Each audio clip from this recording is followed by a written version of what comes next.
شرح الفيديو. ناصر ماهر قصدي. ايه يا ناصر، في ايه يا ناصر؟ ده انت يعني مثلا لو بتلعب في دوره رمضانيه مش هتعمل الكلام ده. هو في استفزاز وحصل استفزاز، انت تضرب القلم تستاهل الطرد. يعني احنا بنحبك وكل الناس، بس ما ينفعش تصرف زي دوت من لعيب موهوب او لعيب عنده حلول.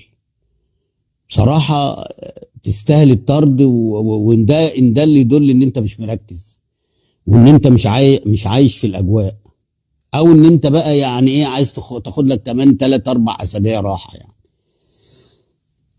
لان تصرف بصراحه ما ينفعش من لعيب عنده حلول، من لعيب موهوب، من لعيب جماهير الزمالك مستنياه، وما صدقوا ان انت النهارده راجع من اصابه.